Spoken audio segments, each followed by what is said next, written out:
A young man applied for a job at a large printing company. He passed the first interview and was going to meet the director for the final interview.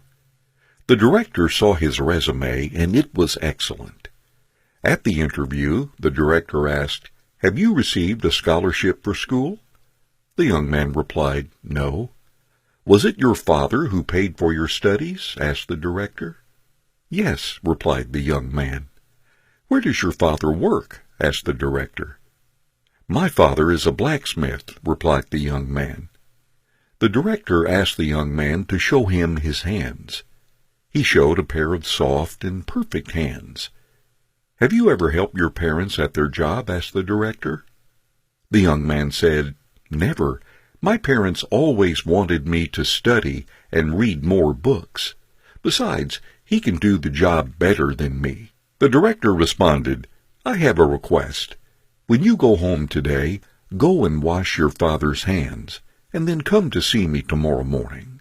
As the young man felt his chances of getting the job were high, he decided to agree with him. When he returned to his house, he asked his father if he would allow him to wash his hands.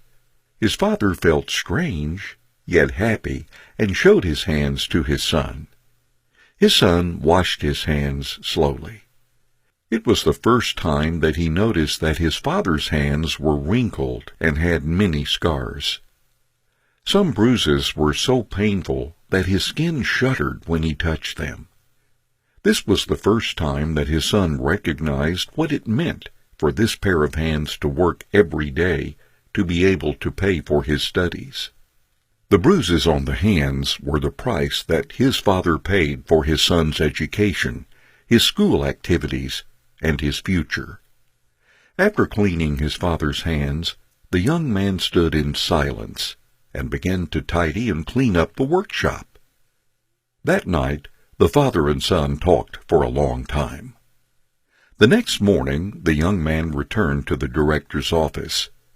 The director noticed the tears in the eyes of the young man as he asked, "Can you tell me what you did and what you learned yesterday at your house?"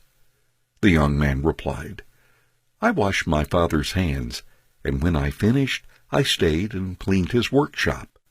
Now I appreciate and recognize that without my parents, I would not be who I am today. By helping my father, I now realize how difficult and hard it is to do something on my own. I have come to appreciate the importance and the value in helping the family." The director said, "This is what I look for in my people. I want to hire someone who can appreciate the help of others, a person who knows the hardship of others to do things, and a person who does not put money as their only goal in life.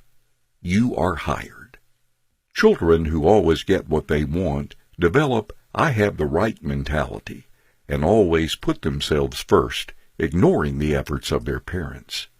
If we are this type of protective parent, are we really showing love, or are we destroying our children?